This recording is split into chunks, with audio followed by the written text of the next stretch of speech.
Assalamualaikum warahmatullahi wabarakatuh.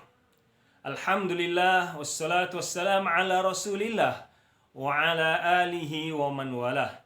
Asyhadu an la ilaha illallah wahdahu la syarikalah wa asyhadu anna Muhammadan abduhu wa rasuluh.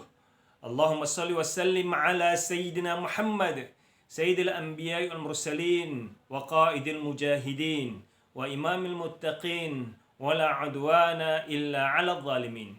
Sidang penonton yang dimuliakan oleh Allah SWT, kita masih lagi membicarakan tajuk yang berkaitan dengan tohmahan yang dilakukan oleh kelompok Melayu murtad yang menyatakan bahawa Tuhan yang sebenar adalah Tuhan Jesus. Yesus ataupun Jesus adalah Tuhan. Dalam video yang lepas, bahagian isu Melayu murtad, video yang ke-36, saya telah pun jelaskan bagaimana adanya ayat-ayat dalam Bible yang secara jelas menolak ketuhanan Jesus dengan menyatakan bahawa Jesus tidak mengetahui bilakah berlakunya kiamat. Pada kali ini, saya juga akan memetik ayat daripada Bible yang menolak tentang salah satu sifat Tuhan, di mana ayat ini menceritakan tentang keadaan Jesus. Sekiranya Jesus adalah Tuhan ataupun Yesus adalah Tuhan, Tuhan mestilah mempunyai sifat yang maha mengetahui. Mustahil Tuhan tidak mengetahui bilakah berlakunya kiamat. Saya telah jelaskan pada video yang lepas. Pada kali ini pula, saya akan jelaskan mustahil Tuhan bersifat takut ataupun bimbang, bahkan memohon pertolongan daripada yang lain. Tidak mungkin ini sifat yang ada pada Tuhan. So, apabila dikatakan bahawa Yesus ataupun Jesus adalah Tuhan, namun sebaliknya, dalam Bible, tuan-tuan boleh rujuk dalam Luke ataupun Lukas dalam bahasa Melayu, Lukas dalam bahasa Melayu, chapter yang ke-22, daripada ayat 39 hingga ayat 40, menceritakan bagaimana usaha yang telah pun dilakukan oleh tentera Romawi untuk menangkap Jesus. Dan dikala itu Jesus keluar ke kota, pergi ke Bukit Zaitun bersama dengan murid-muridnya. Apabila sampai di tempat itu, lalu Yesus pun menjelaskan kepada mereka, berdoalah kamu supaya kamu jangan jatuh dalam percobaan ini, dalam ujian ini. Yesus tahu sekarang ini bahawa usaha yang dilakukan oleh tentera Romawi untuk menangkap beliau. Dan di sini kelihatan Jesus kebimbangan. Beberapa persoalan yang timbul di sini apabila umat Kristian menyatakan bahawa Jesus adalah merupakan jelmaan Tuhan dalam bentuk manusia untuk menebus dosa warisan yang ditinggalkan oleh Nabi Adam, yang diwariskan oleh Nabi Adam kepada anak keturunannya. Jesus datang untuk menebus dosa ini sebagai juru selamat. Persoalan yang timbul, kenapa berlakunya kebimbangan pada diri Jesus apabila mengetahui tentera Romawi ingin menangkap beliau? Sepatutnya beliau dengan rela hati menyerahkan diri. Now the time is come. Sekarang masa telah pun sampai untuk aku ditangkap dan disalib. Sebaliknya kita lihat timbulnya kebimbangan ini. Bahkan Jesus juga mendoakan kepada anak muridnya, berdoalah supaya kamu jangan jatuh dalam percobaan ini. Yang lebih pada itu ialah Jesus sendiri berdoa kepada Tuhan agar dijauhkan dari percobaan ini. Tuan-tuan boleh rujuk dalam ayat yang ke-41.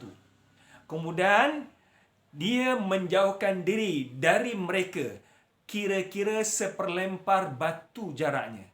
Lalu dia berlutut. Dalam ayat yang lain sebutkan dia bersujud sambil berdoa dengan katanya, wahai Bapaku, jika engkau mahu, ambillah cawan penderitaan ini daripadaku, tetapi bukan kehendakku, melainkan kehendakmu yang terjadi. Ayat ini menjelaskan kebimbangan Jesus di saat tentera Romawi hendak menangkap beliau. Bahkan dia bersujud berdoa kepada Bapa. Ini berarti Jesus dengan Bapa bukan individu yang sama. Bahkan Jesus meminta pertolongan daripada Bapa. Bukan seperti mana yang diyakini oleh umat Kristian yang menyatakan bahawa Jesus ataupun anak sama dengan Rohul Kudus, sama dengan Bapa. Sebab itu dinamakan Tritunggal, Trinity. 3 dalam 1. So, Rohul Kudus, anak dan Bapa. Namun dalam ayat ini secara jelas Jesus berdoa kepada Bapanya, "Ya Bapaku, jika engkau mahu, ambillah cawan penderitaan ini daripadaku. Tetapi bukan kehendakku, melainkan kehendakmu yang terjadi." Maksudnya jelaskan sini, dengan kehendakmu, wahai Bapa, ambillah cawan penderitaan ini. Menggambarkan kebimbangan yang jelas ada pada diri Jesus. Bagaimana Jesus sebagai Tuhan ada perasaan takut. Bahkan lebih daripada itu, apabila Jesus berdoa, kita lihat dalam ayat yang ke-43. Maka seorang malaikat dari langit menampakkan dirinya untuk memberi kekuatan kepadanya. Ia sangat ketakutan dan makin bersungguh-sungguh berdoa. Peluhnya menjadi seperti titik-titik darah yang bertetesan ke tanah. Perhatikan di sini tuan. Perhatikan sini tuan-tuan sekalian. Dalam kebimbangan Yesus ketika mana tentera Romawi ingin menangkap beliau. Lalu dia berdoa kepada Tuhan, memohon Tuhan supaya jauhkan daripada beliau penderitaan ini dengan kehendak Tuhan. Tiba-tiba datang daripada langit malaikat kepada Yesus untuk memberikan kekuatan semangat kepada beliau yang berada dalam keadaan kebimbangan ini. Namun apa yang berlaku apabila Yesus melihat malaikat turun dari langit, beliau ketakutan, bersungguh-sungguh berdoa pada Tuhan. Bagaimana seorang Tuhan yang maha berkuasa, yang maha gagah, boleh takut melihat malaikat turun dari langit? Bahkan apabila melihat malaikat turun dari langit, dia bersungguh-sungguh, bertambah bersungguh-sungguh berdoa kepada Tuhan.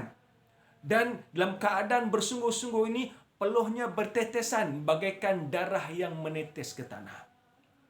Persoalan yang timbul di sini, yang perlu kita ajukan pada sahabat-sahabat kita Kristian, Melayu murtad, yang mendakwa bahawa Jesus adalah Tuhan. Bagaimanakah Jesus merasa takut dan bimbang apabila tentera kerajaan Romawi ingin menangkap beliau? Sekiranya kedatangan beliau adalah untuk menebus dosa dengan mati di tiang salib, sepatutnya di waktu itu beliau menyerahkan diri dengan penuh bangga. Waktunya telah tiba untuk aku mati di tiang salib, sekarang tangkaplah aku. Sebaliknya, Jesus cuba melarikan diri, bahkan mempertahankan diri daripada ditangkap oleh tentera Romawi. Dalam masa yang sama, Jesus melahirkan kebimbangan dan ketakutan ini. Bahkan beliau berdoa pada Bapa agar Bapa menjauhkan beliau daripada cawan penderitaan. Kemudian perkara yang kedua, bukan hanya kebimbangan apabila datang malaikat dari langit untuk memberikan kekuatan pada Jesus. Jesus ketakutan apabila melihat malaikat. Dalam keadaan ketakutan, dia menambahkan ataupun berdoa bersungguh-sungguh. Peluhnya menetes ke bumi bagaikan darah yang menetes ke bumi. Dengan ketakutan ni, terlampau banyak darah, terlampau banyak peluh yang menetes daripada tubuh Yesus. Menggambarkan Yesus benar-benar ketakutan. Persoalan yang timbul, bagaimana Jesus sebagai Tuhan boleh ada perasaan takut apabila melihat malaikat? Malaikat adalah makhluk ciptaan Tuhan. Sekiranya Jesus adalah Tuhan, ini bererti Jesus yang menciptakan malaikat. Bagaimana Jesus yang menciptakan malaikat ketakutan apabila melihat malaikat turun perlangit. Ini menggambarkan secara jelas tidak mungkin Jesus yang ada sifat ketakutan daripada makhluk yang dicipta boleh mempunyai sifat ketuhanan. Ini berarti dalil yang jelas daripada Bible, sifat ketakutan yang ada pada Jesus menolak sifat ketuhanan Jesus. Dan ayat ini juga menjelaskan sifat kemanusiaan Jesus yang ada perasaan ketakutan, kebimbangan dan meminta doa pada Bapa yang menggambarkan Jesus dengan Bapa adalah individu yang berbeza. Bapa lebih berkuasa daripada Jesus, sebab itu Jesus memohon doa, memohon pertolongan daripada Bapa yang lebih berkuasa. Sekiranya kita ada masalah, kita akan meminta pertolongan daripada orang yang boleh membantu kita. Dan kalau kita tahu orang itu tidak mampu untuk membantu kita, kita tidak akan meminta pertolongan. Jesus mengetahui Bapa Maha Berkuasa. Bapa adalah Tuhan yang Maha Esa. Bapa yang Maha Mengetahui. Bapa yang memberikan pertolongan. Lantaran itu, Jesus meminta pertolongan daripada Bapa. Sidang penonton yang dimuliakan oleh Allah SWT, ini satu lagi bukti yang jelas daripada Bible, di mana Bible sendiri menolak kepercayaan yang dipegang oleh orang Kristian yang menyatakan bahawa Jesus adalah Tuhan. So, jelas di hadapan kita salah satu daripada bukti daripada Bible di mana Jesus yang didakwa sebagai Tuhan oleh orang Kristian ditolak sendiri oleh ayat daripada Bible. Sekian saja tuan-tuan untuk kali ini. InsyaAllah saya akan tunjukkan bukti-bukti yang lain daripada Bible bahawa Jesus adalah Rasul yang diutuskan ke muka bumi ini, bukan Tuhan pada manusia. Sekian saja. Assalamualaikum warahmatullahi wabarakatuh.